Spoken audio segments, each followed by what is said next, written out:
Hello and welcome to Morning Wood. I'm Allie Burns from Picks and Parlays, and this is Detroit Lenny.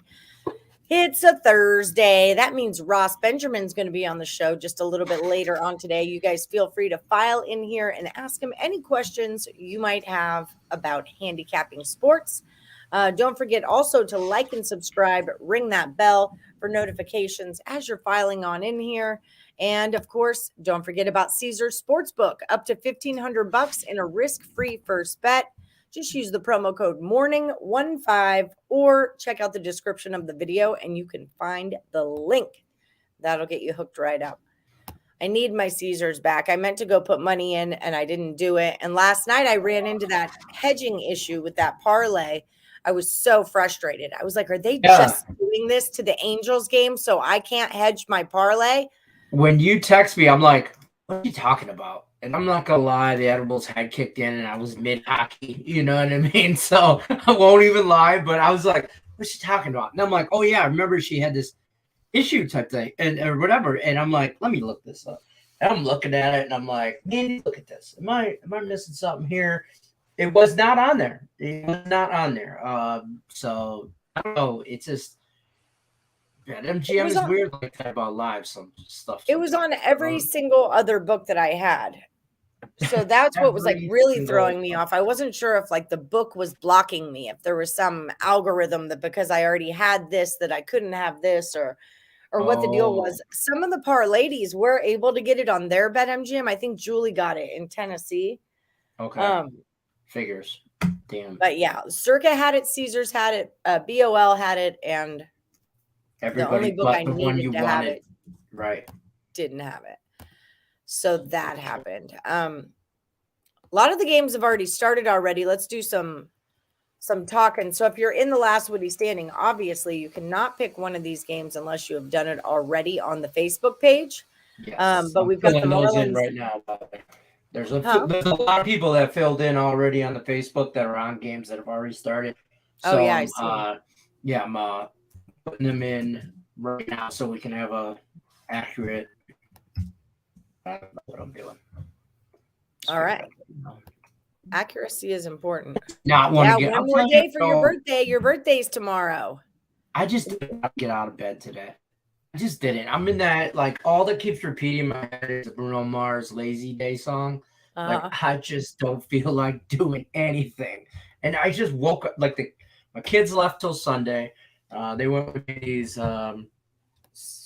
sister or whatever to Utah for Sunday. So we got no kids. It's just me. And I just figured, I was like, I didn't feel like I woke up today. Like, they left at like 7 o'clock this morning. So you had to get up and get them up. And then I'm laying in bed and I'm like, I'm like, wheels are processing. I'm like, how do I tell Allie? I'm like, do I not have internet today? I'm like, maybe I just, you know what? I can just tell her I'll be like doing anything. And she's cool with it. Like, she get it. And I'm like, nah, Lenny, lazy fat ass, get up. You only got 2. Like, I had this whole conversation with myself in my head. So what's up, Jared? Yeah, so mine is the Sublime song that I ain't getting out of bed today. I ain't getting out of bed. That's the song that plays in my head. And then Mandy was all like, are you getting up today? It was like, 9:30 or whatever, and the show starts at 10 o'clock our time. And it was like 9:00. She's like, are you getting out of bed today? And I'm like, jury's still out. I'm like, I don't know yet. Stay tuned. And she's we'll see. Get your ass out of bed. What are we going to do today? I'm like, well, I'm going to work. I'm like, you got to work? I'm like, she goes, what do you want to do for dinner? I'm like, I don't know. And she's like, well, I feel dumb. My wife doesn't know how to cook for just the 2 of us kind of thing. It's like she cooks for a small army or not at all, So I'm like, I don't know, maybe we'll go out to dinner tonight or something. And she's like, oh, where? And I'm like, I don't know, Mandy. We don't know how to act without kids. Right. Aw. Well, I hope you guys have a rocking time. I'm sure you'll find some kind of trouble to get into. Oh, I'm trying to save it until tomorrow night and Saturday night. I'm really trying to take it easy. I don't know if that's going to work, but Well, let me know if you don't want to come to work tomorrow because it's your birthday. I know.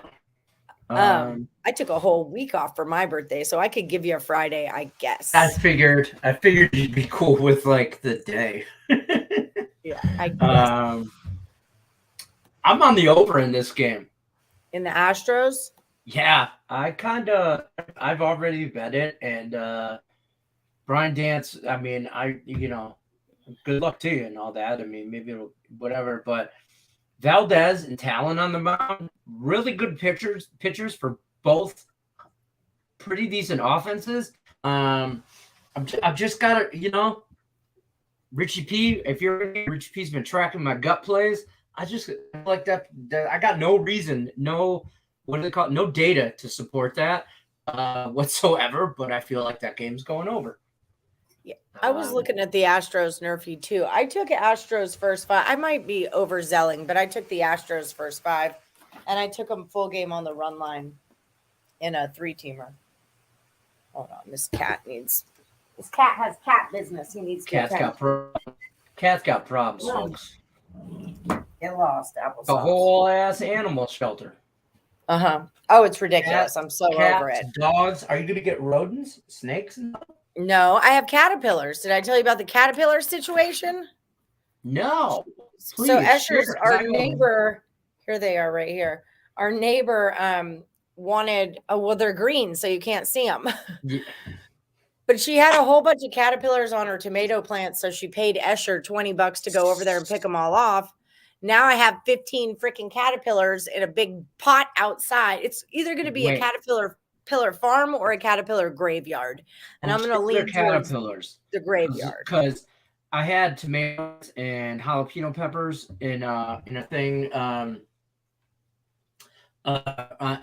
the flower thing for Mandy last year or whatever we grew, and we got these things for the leaves. The leaf is like, how it's like kind of curved. They sit under the leaf. They're green in with the plant, so you really can't see them, but they look like a caterpillar. So the kids named them Franklin. We captured one, put them in a jar, a stick, and a leaf, and like tried to let them grow, but he didn't do anything. They're not caterpillars. They eat your plants. So if her leaves look like they're eaten, that's what they're doing. We just found one 2 days ago. Me and my sister in our rose bushes in the front. Franklin's. My sister's like, Leonard, we have a Franklin, yelling at me, and I'm like, Franklin. So that's our code for caterpillars eating all that shit. Is that your gut play? Over 8 on the Stros? Yeah, I don't hate that. That would probably be it out of everything. Because everything else, that's the only real true underdog kind of, or I don't know if a gut plays an underdog. Gut plays just a feeling. I got just a feeling. I don't have, I keep putting leaves into the caterpillars area, and they're not eating any of the leaves I'm putting in there, which explains why I don't have caterpillars in my backyard, because I don't have plants that caterpillars want to eat. So eventually these caterpillars are going to die of starvation in this large jar. You got to get a little stick and a cup, like the leaves from a tomato plant, or like a jalapeno plant goes very the same as like a. Yeah, but I don't have those. I'm not planting a jalapeno plant or a tomato plant, especially because I don't eat jalapenos or tomatoes, just to feed caterpillars that I don't actually want. It just seems like the long way around the barn. We're going to let them die. It could be, yeah. What are your thoughts on Mariners? I liked Seattle today. Padres, Yankees. I like the Astros today, but I'm a homer in this one, so it's just where I'm going with it. It's fair. But I mean, Astros, they've been smashing on the Mets. They're not doing such a bad job themselves. I've been less impressed with the Yankees, but the Yankees at home, their stat is like 21-7 or something like that. I just think once we get, Valdez give up like 3, Talon give up like 3. We're already at 6. Say they give up 5, 6 total between the two of them. I really only need a couple runs out of the bullpen in a small park like the stadium. I think I can get some. I think I can get over 8. So that was thought on on that. I would lean over also because both of these guys, the bats are swinging. You know, they don't like each other. They're here to they're going to play. They're always neck and neck in the AL. So what is it? Here it is. 29-7, the Yankees at home. It's not a and joke. 23-14, the Astros on the road, though. Yeah, I was gonna say the other side of that Astros 23-40. That's not horrible. I mean, it's not. I mean, so and the Astros made short work of the Mets, whereas the Yankees were struggling a bit with those Rays. So yeah, I mean, I don't know. El Capitan. Padres. I took a 6-team parlay yesterday, everyone. It was I felt dirty. I still feel dirty.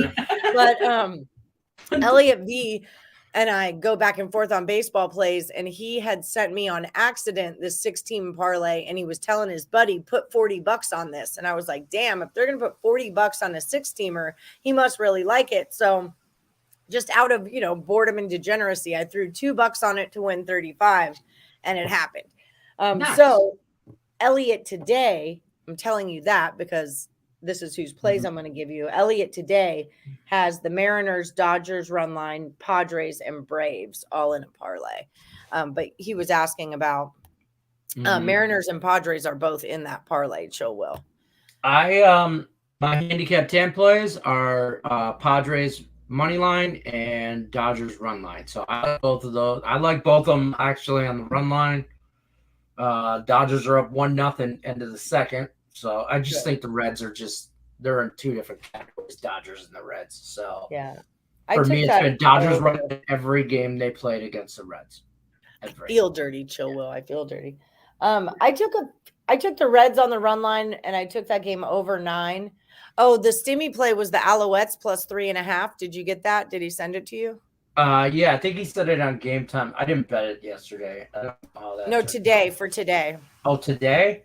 Mm-hmm. Oh, yes, today's Thursday. Night. He did. Yes, that I have not bet that yet. I bet it. Nick Earl liked that, too. Guardians he likes the Jets, too. He likes who? He likes the Montreal Alouettes. Nick Earl. Oh, okay, perfect. We were talking about that yesterday. At first glance yesterday, I kind of leaned the other way, but I might get on a total as far as that goes. So I don't know. I might just tread lightly today. Stick with my. I got a lot of drunk alley action going on. Yeah, I kind of got. Like I had to write it all on a piece of paper. Like that's how much. So I'm not always scrolling through my bet slip. I kind of went down in a blaze of glory with some hockey last night. So that's right. You were saying that. But I mean, I'm like, had a bad day in hockey. I was heavy on the Lightning. I did that. So it is what it is. Pedro hit 4 round robins yesterday. This dude's on fire.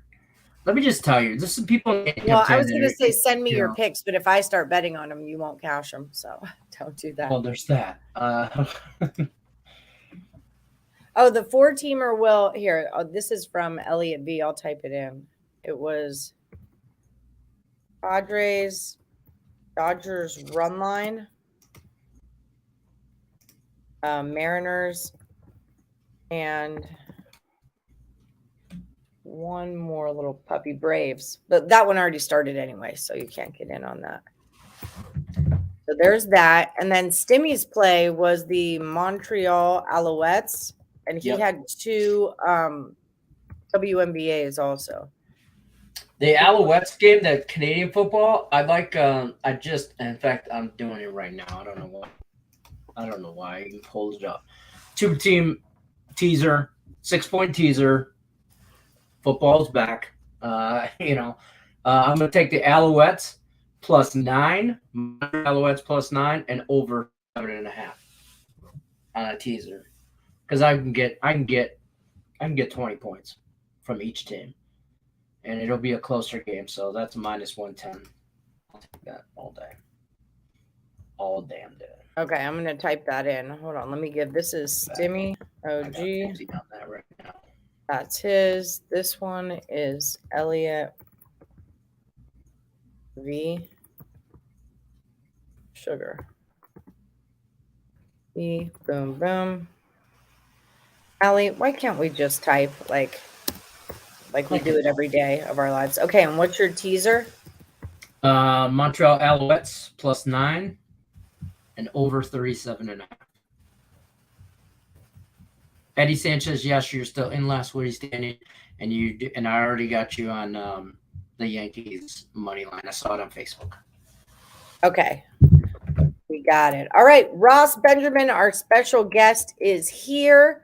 So let us bring him in. I'm trying to find the banners and all that jazz. Okay, bring him on in. Hey, Ross Benjamin, how's it going, friend? Hey, girl, what's going on? Not a lot of, not doing what we do, talking sports. Yeah, man. I remembered to send the link. Hey, you know what? Nobody circles the wagons like Detroit Lenny, a.k.a. Leonard Wenson, the first junior. Leonard Donald Wenson.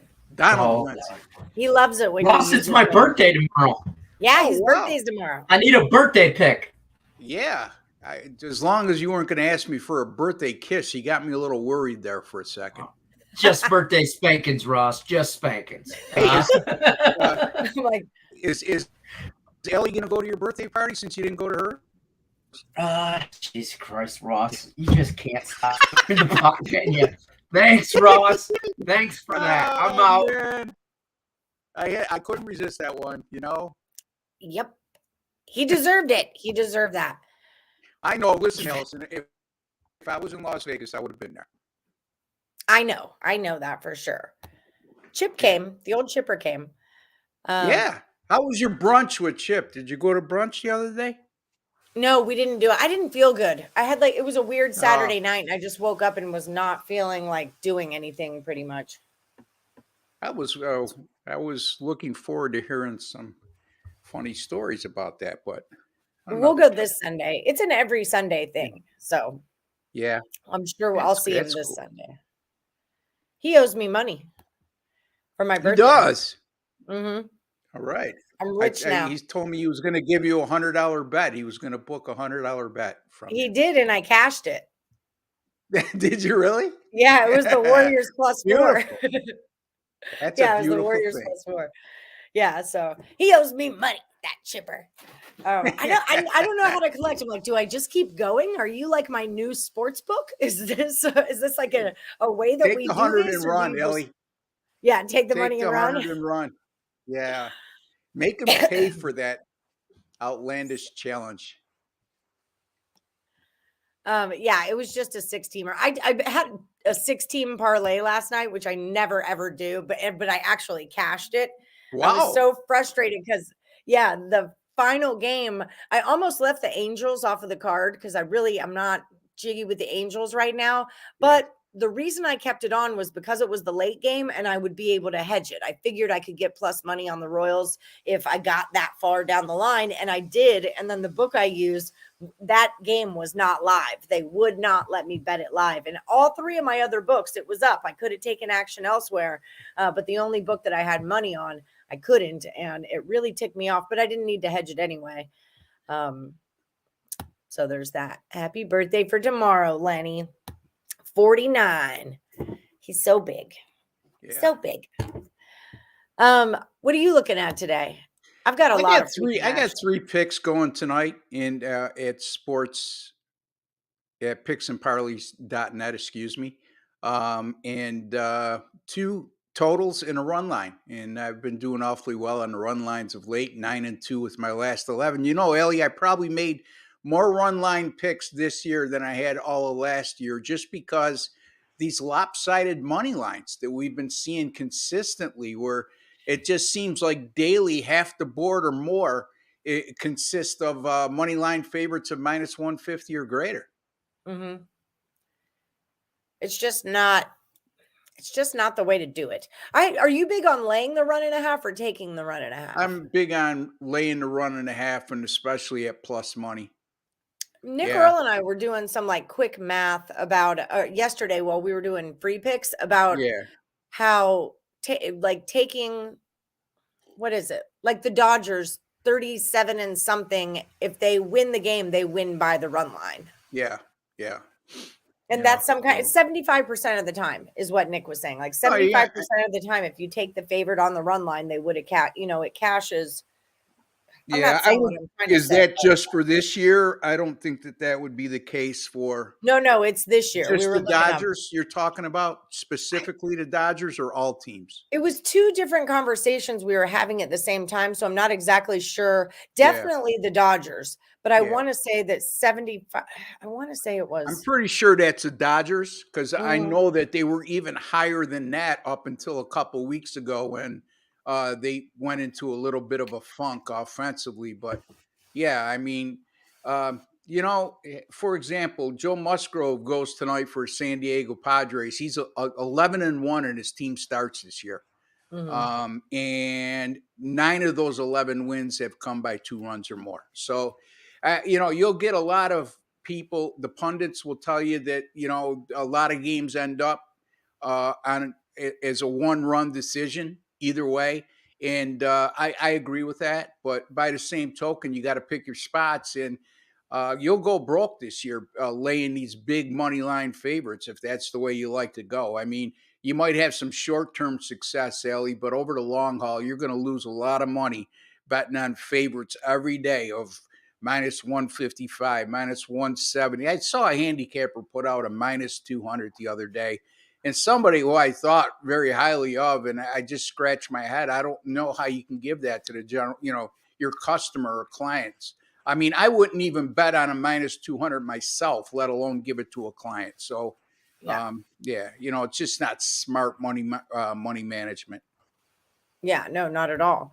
And that's, that's part of why people throw things into parlays, but it's almost like you're trying to get value out of a minus 200 by adding 2 other minus 200s to it, which just makes the entire thing even more risky than it kind of was in the first place. Yeah.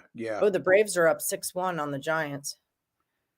Yeah. Okay, sorry. Look at that. It's okay. It's okay. I've got action. Dodgers are up 3-0 on the Reds. Talking about run line picks, I mean, that would be a huge plus money. Although, they're in that range. They were in that range of 138 to 1. I don't know what you got them at, Ellie, but minus 138 to minus 140. So right around the periphery is where I like to go. But I have the over. You have the over. Okay.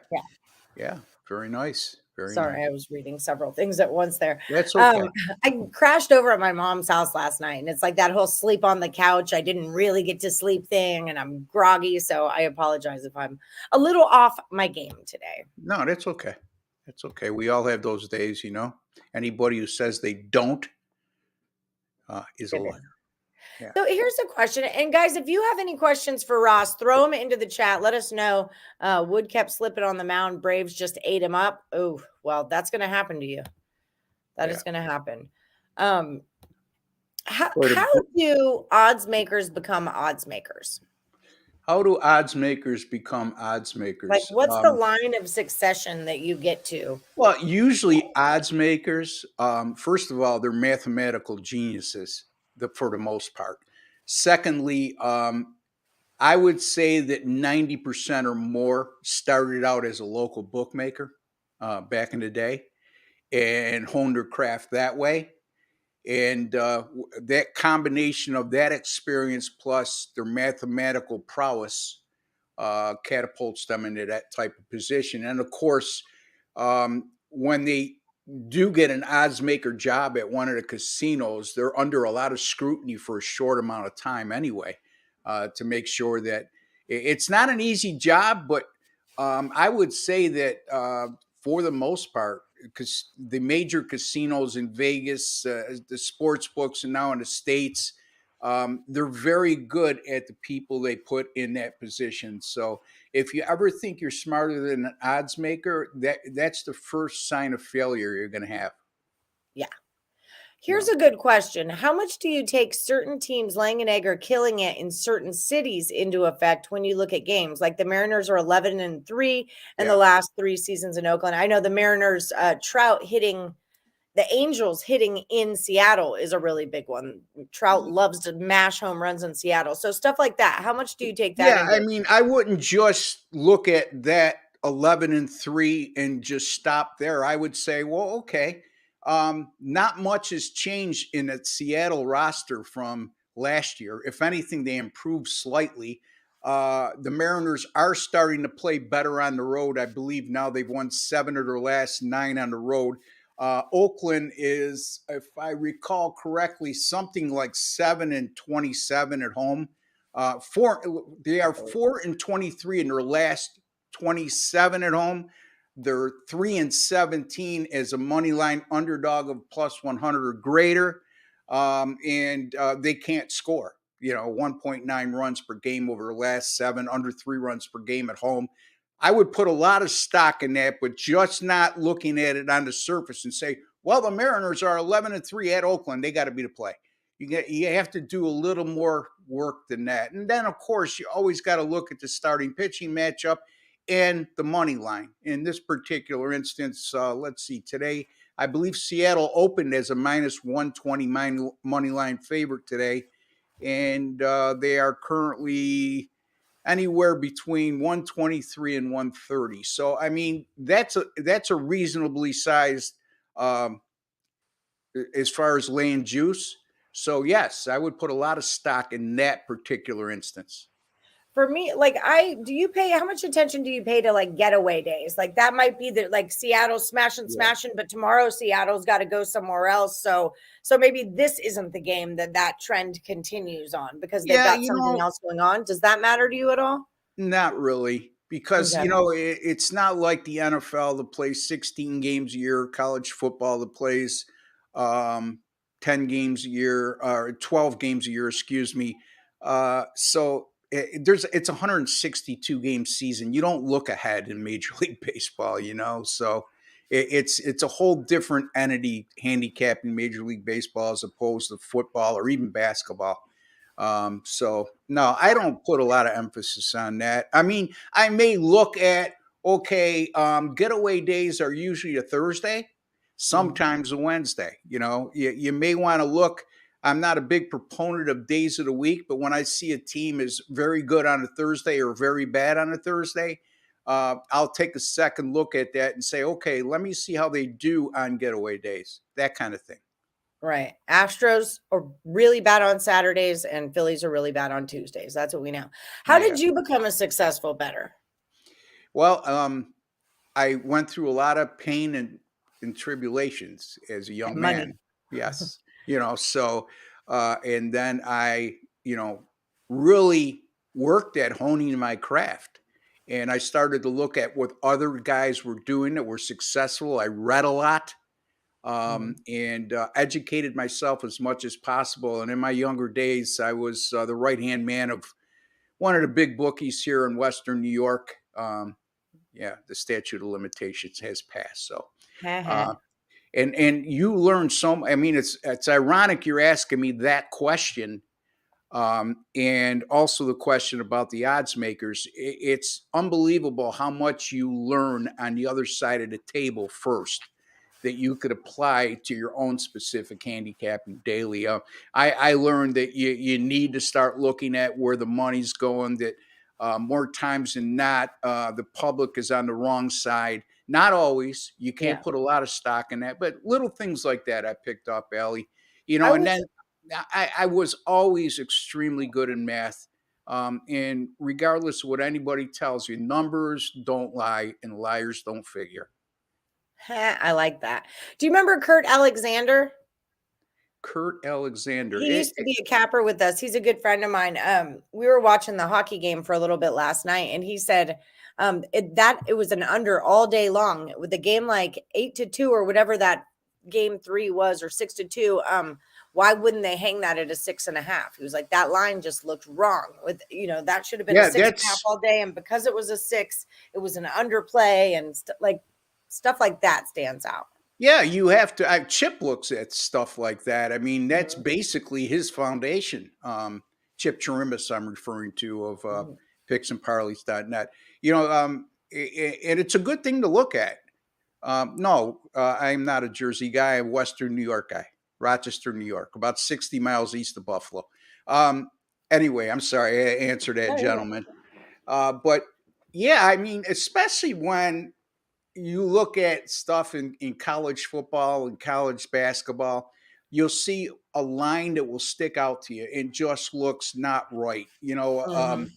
And if it doesn't look right, they're begging you to take the other. They're begging you to take what, uh, quote unquote, is the obvious play. And I'll take a look at that and look for every reason to go the other way against Yeah. the obvious play. So Do you, when you look, like for me, I pretty much use the last 5 and then I'll use the last 10 depending on what I'm trying to stat out. Um, what do you look at? Is it I, recent form? Yeah, I mean the normal thing for me is to look at the last 7, and as far as a team performance goes, I'll look at how they're hitting, what their slugging percentage is, and that's especially important when you're looking at totals. I look at on base percentage and think that's a heck of a lot more important than a team batting average. So a team might be hitting 264 as a team, but their OBP is 354 over their last 7, which tells me that they're getting a lot of opportunities. And then from a pitching standpoint, I'll start out looking at the last 3 of a starting pitcher. Um, Mhm. and then if I may extend that further, if I see he's on a good roll or a bad roll. Mhm. So, for example, I mean, again, Joe Musgrove. I mean, over his last 5, I think his ERA is 0.60. And this guy is also 12 starts this year. He's gone 6 or more innings on each occasion and allowed less than 3 runs or less on each occasion. So that's where I would extend it a little more, especially if I'm leaning toward one side or leaning on going against a starting pitcher like that. That would sway me away. Do you have days of the week that pay off better for you? Nah, that goes back to it's coincidental, folks. You know what I mean? Nuh-uh, I Uh, suck on Mondays, I promise. yeah, well, I mean, Promise. everybody's different. Younger people that do this might be stuck on Mondays because they like to have a good time over the weekend. So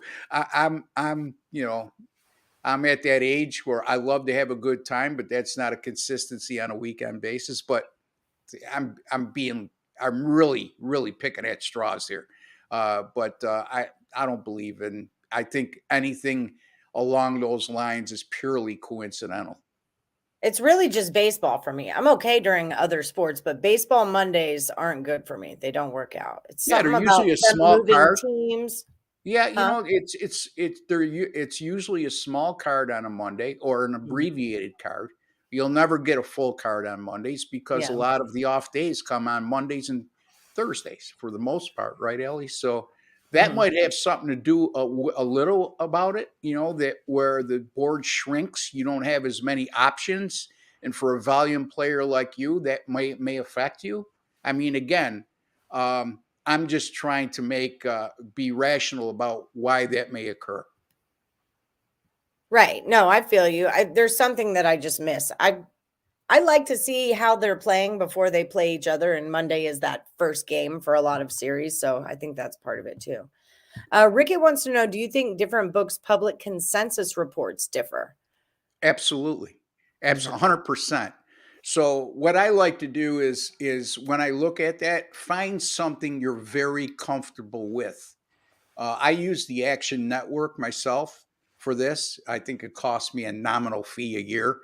Yeah. And I put a lot of stock into what they put out because they put out the consensus reports in terms of what he's referring to, folks, is public betting trends. How many percentage of the bets have gone on a certain team, and then you compare that to the amount of money that equates to.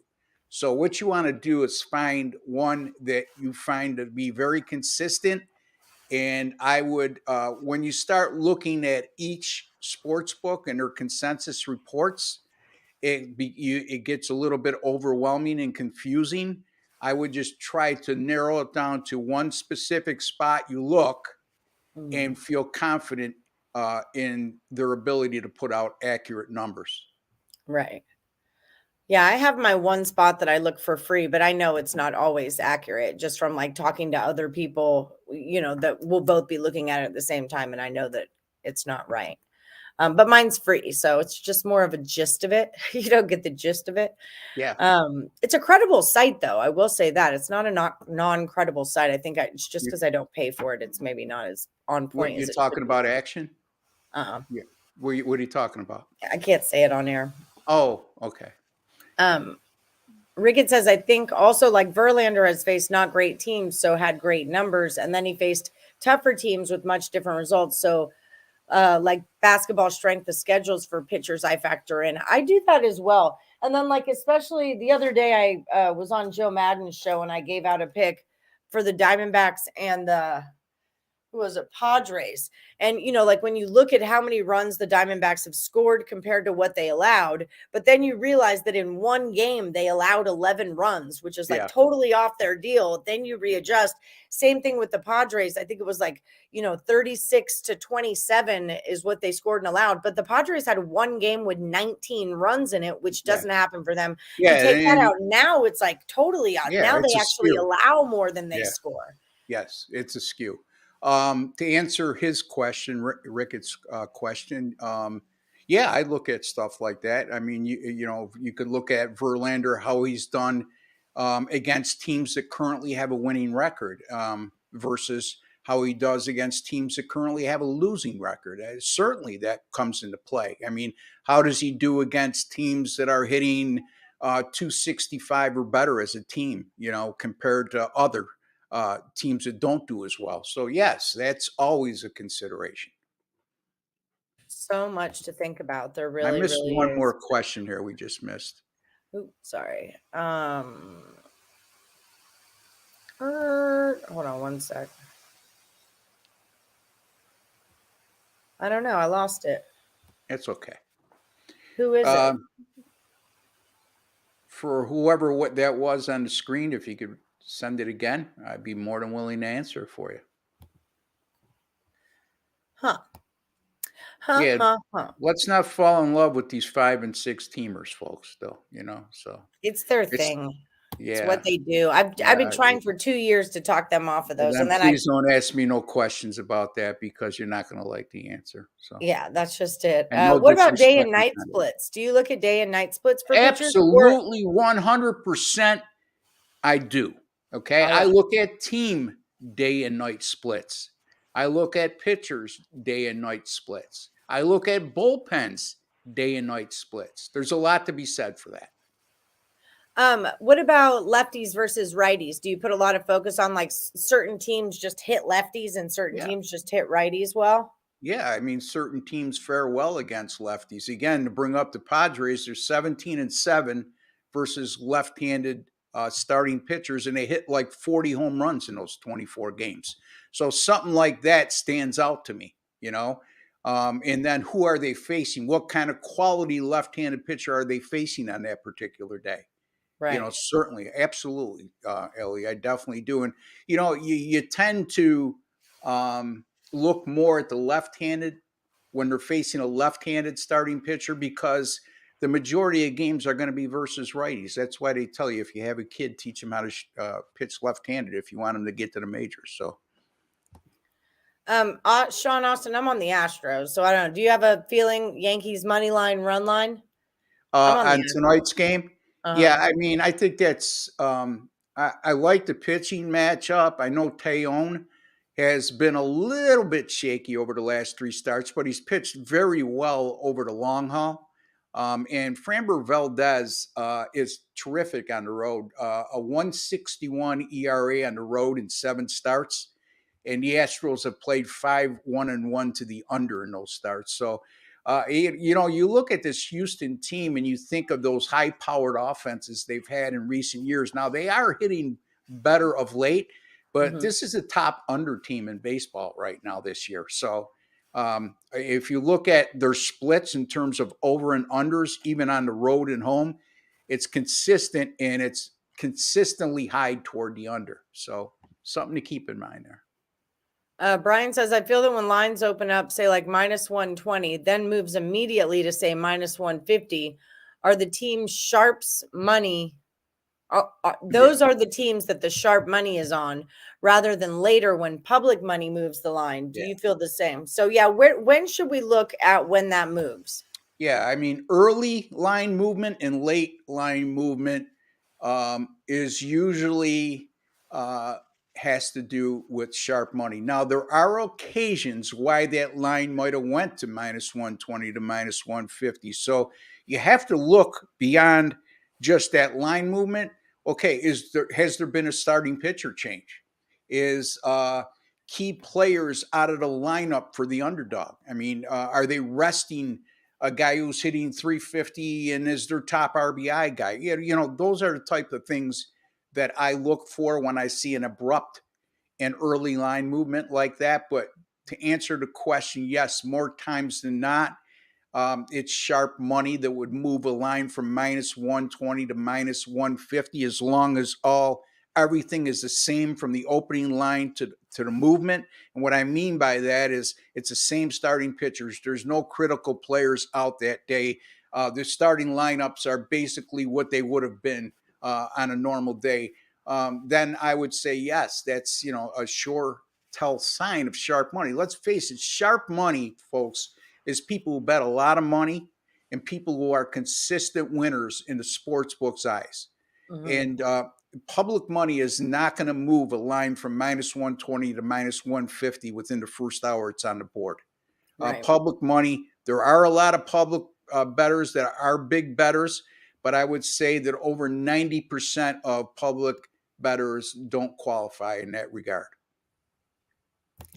Yeah, that makes a lot of sense. Pedro says, I've been making more money with straight bets and round robins since I listened to Allie on not doing parlays. So thank you. I mean, you're welcome. I'm not a parlay advocate, but certainly round robins, if you are going to play parlays, is the way to go because what you're hoping to do is hit 2 out of 3 and make a little bit of money. And, if you hit all 3, you hit the jackpot. And if you lose all 3 or lose 2 to 3, you're probably going to lose a lot less money than if you played them all straight.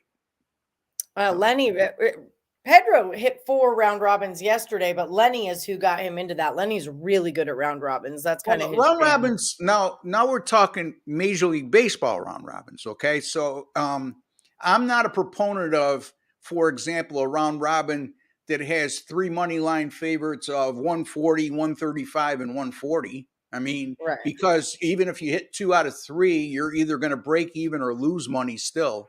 Yeah, I like it with plus money dogs. That's what I'm looking to round robin is plus money dogs.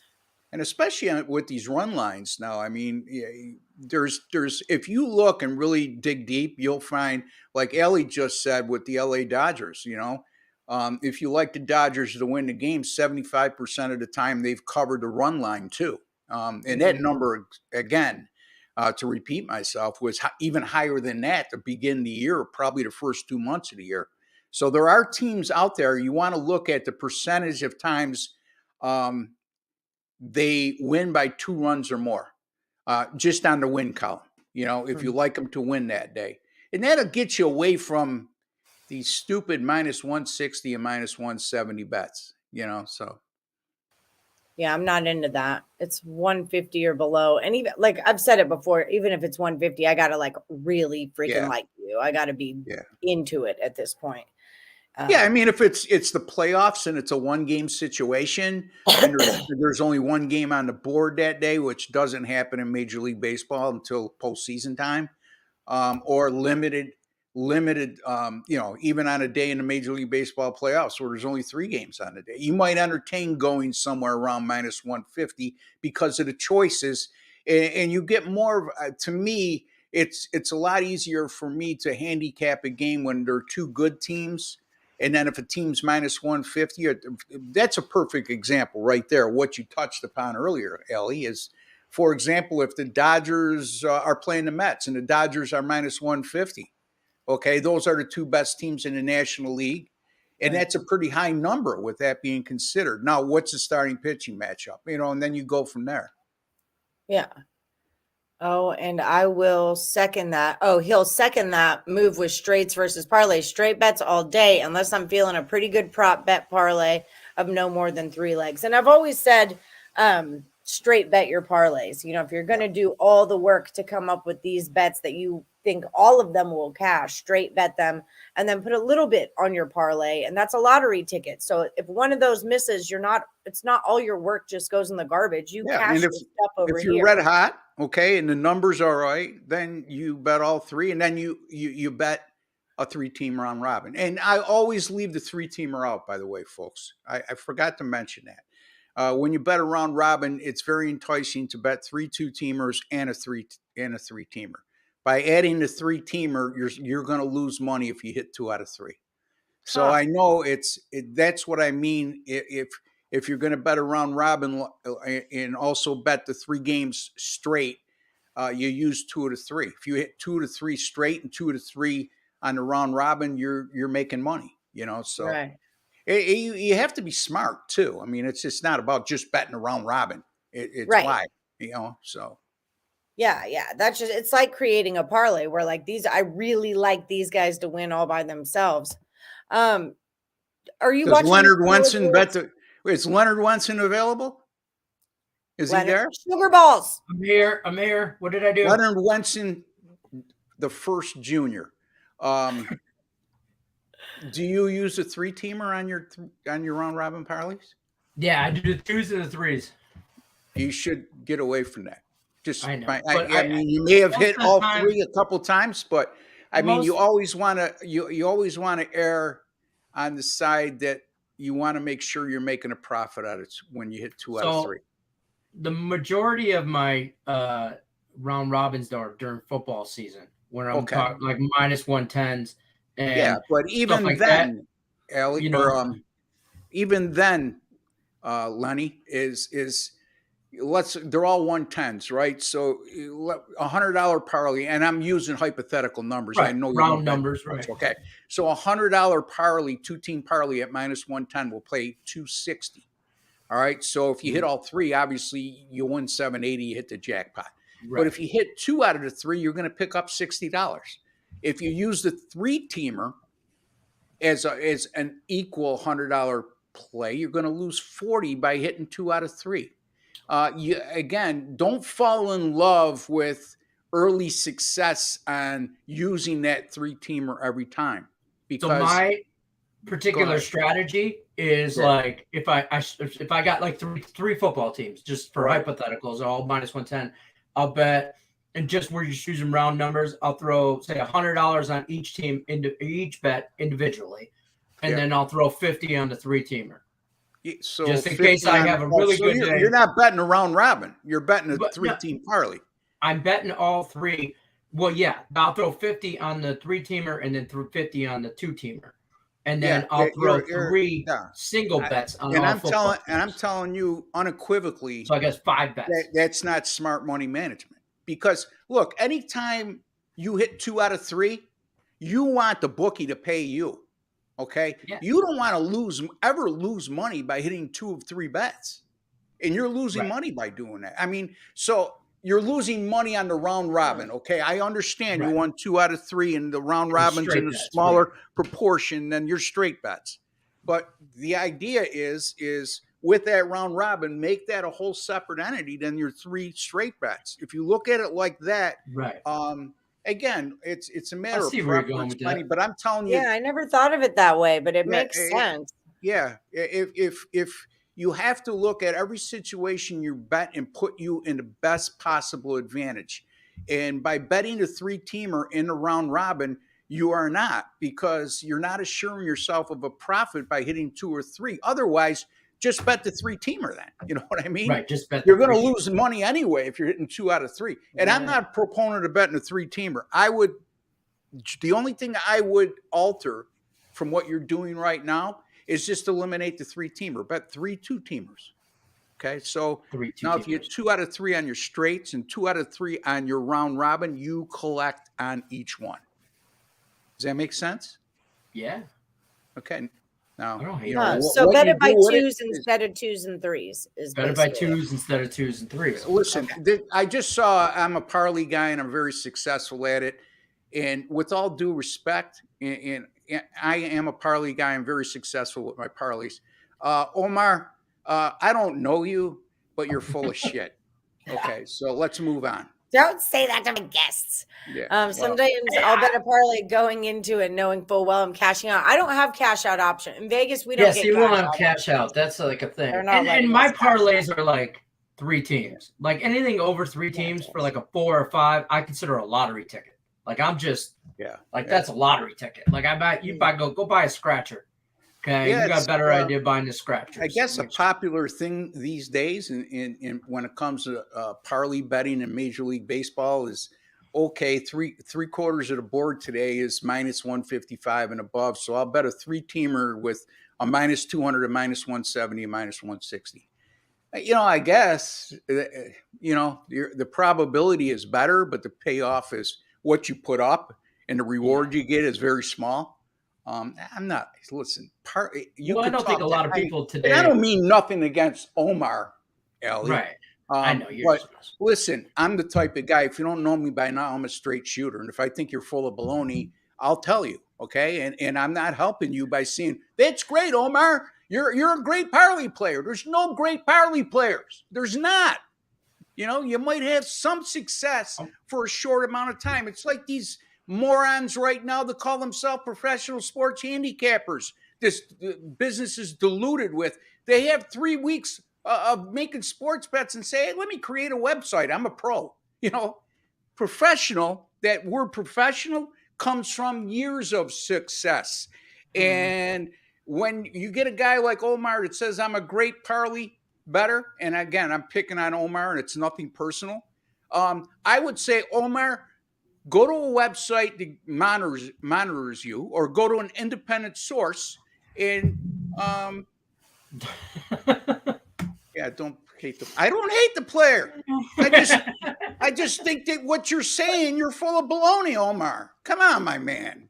Be serious here. Well, what'd you do? Hit 3 parlays this week and think you're a successful parlay player? You know, come on, man. I know it's getting heated. No, it's not getting heated. I'm getting animated. There's a difference. I'm Italian, man. Yeah, I understand. I can care less. You know, listen. I'm just tired today. Y'all know how I roll. No, but you know what I get tired of, Ellie? I've dealt with this for 20 years. Okay, people telling me they're so good on their own doing this. Now, if you told me that I'm a 57% straight better through the course of the year and made a ton of money, God bless you. I think that's very possible and quite possibly very realistic. Okay. But when you come on a show and tell me I consistently win on parlays, there's no such thing. You're full of baloney. So that's it. That whole mentality is kind of how this show started. It was actually Elliot V's in the chat, and then Silky Man is another guy who comes in here, and they would come in and say, I hit this, I hit this, I hit this. And so this show kind of became all right, let me write your picks down. Let's have a contest. Let's see who. And then the Handicapper is 60 picks, 30 days. That's really the put your money where your mouth is contest. That if you think you can do this for a profit, I'll give you a shot to. Exactly. This is how they communicate. This is how we communicate. Yeah. Yeah, exactly. I mean, you see my hands moving, right? So don't be mistaken. Benjamin's my middle name, folks. Okay. So, you know, when I started out in this business, I couldn't use my Italian last name on the radio back in the day, believe it or not. And also because you need to protect your privacy. You know, there's a lot of lunatics out there. And nothing against anybody who's viewing right now. But, you know, they're isolated and they're in the vast minority, but they're out there. It just became an action movie. I know. Only good on Tuesdays. Yeah, so Tate says something. Sean Higgs says this. Sean Higgs says this too, but Tate says, I'm great at parlays. I make a 14 parlay and always go 3-1. But there you Sean go. Higgs always says, if you want a 3-in-1 day, make a 14 parlay. That's Sean? That's Sean Higgs? No. No, Sean always says that. Sean, I love your Sean Higgs yeah, says, I know parlays are fool's bets, but I love playing 3-teamers. Yeah, I mean, look, for like Ellie says, she bets $10 a play. I mean, if you're betting 3-teamers for $10, you're not hurting yourself a lot, okay? And if you hit one, you need to, let me see, lose the next 4 to break even. I get all that, okay? But if you're out to be serious about making money, and especially if you have a substantial betting bankroll and you're playing anywhere from even $100 a game or more, trust me, folks, if you're using the majority of your gambling bankroll to just play parlays, you're going to be having to look for another source to refund your gambling bankroll very soon. Ross Benjamin for president. Yeah, baby. Yeah, parlay. I can't do any worse than the guy we got right now. That's for damn sure. So we are just about out of time. I want to remind everyone, if you're looking for Ross's best bets, the premium plays, head over to picksandparlays.net and use the promo code NHL. That's going to save you 20% off whatever you buy from Ross. Ross, tell them what you've got going on over there. So the name of the site is picksandparlays.net. And per our conversation we just had, concentrate more on the picks than the parlays, folks. Yes. Anyway, it's just the name of the site. That's all it is. Nobody's encouraging you to play parlays. Anyway, I have a 3-teamer going to, or 3 games going tonight, all in the same package. Major League Baseball, 2 totals and a run line play. And my Major League Baseball took it on the chin last night, Ellie, 0-3. Still 15-10 over the last 25. My run line plays 9-2 over the last 11. And my totals 9-5 over the last 14. So I got a run line and 2 totals. You can see I've been doing very well with those specific picks. And also my 10-star top plays are something to keep an eye on. 6-2 with my Major League Baseball 10-star top plays this year, which are my best bets. And as you can see, I'm very particular and selective when I put those out. And since the start of last year, 48-25 with those plays. And I don't give out big chalks, folks. So 66% from me, 48-25 is going to make you a ton of money in terms of return on investment. Yes, sir, it will. Well, thank you so much for coming on. We will see you again next Thursday. We'll do this whole thing again so you guys can continue to pick Ross's brain. He's a bank of great knowledge. I will, I'll probably move my hands, and I like getting a little animated sometimes. And Omar, I love you. That's how I roll. I love you, buddy, but just understand it's not personal. I'm just telling you that you're not making a lot of money or money at all over the long haul betting parlays. So stop. It. Thank you. No problem. Have a great one, Ross. I'll see you later, too. Alligator. Thanks so much. Take care, Lenny. Bye-bye. Bye. Okay, so let's recap real quick. I did put Elliot's Did I just get in trouble? I'm confused. I feel like I was scolded, and so was Omar. Omar, okay. I'm sorry. I think we're in a timeout. I'm confused. I don't know what should do right now. Timeout. I'm like, it's the one time I've ever made a 6-team teaser, and I cashed it, and I feel horrible about this right now. I love the fact that you're like, Lenny does a round robin all the time, and then he's like, well, he said round robins were good, and I'm like, oh, Lenny likes a good round robin, and then he's like, but don't do it by 3s. I'm like, I think he does that. Yeah. Shit, we're in trouble. Act normal. I love Ross. This is what Stimmy OG was on. So I just happen to have a couple plays from the Woodies. So I'm giving them to you guys. The Alouettes in Canadian football, the Fever and the over in the WNBA. Elliot liked the Padres, Dodgers, and Mariners. Dodgers started, though. He liked the Braves on that, too. But there's that. And then Lenny's teaser was that CFL Montreal Alouettes +9 and over 37.5. Remember, he hit the one he made last time. He cashed on a 10 one time, but don't tell Ross. Oh, I won't. Don't tell Ross. Don't tell Ross. We don't have time for that. We do not want that smoke. This said, Dad said, go to your room and think about it. Yeah. That was a Ross just told me good job, but he was still disappointed in me. Yeah, exactly. I know when he said I went 0-3 yesterday, I wanted to say, well, you should have got on my 16 parlay. No, I love Ross. I'm so glad he comes on and teases us. He's really fun. He's a fun guy. He sounds more stern than he actually is. But I mean, he's stern because he wants us to make money. You know, it's one of those things. It's like when I'm watching somebody lay 15 points in a basketball game and like my soul just dies, you know, like, oh my God, he feels that way about us throwing our money away. Because in his line of work, the enemy is the odds maker. You know, the goal is take money from the book, not give it to him. Facts. Will you please check out our good friend Omar? I'm sure he meant no harm. Omar, are you okay? I'm sure Omar. Are you all good? I was honestly laughing out loud at one point. Yeah. Stern passion is a good thing. Yeah, that's just it. We're just all just how he talks. Fun. Yeah. Like, Okay, well, it is time. It's 11:02. Everyone head over to Just Parlays with Chris King. Follow Ross Benjamin at Ross Benjamin1. He'll be back this Thursday or next Thursday as well. And yeah, have a good day, everyone. Good luck unless you're against Lenny or on a parlay. Also, play that shit.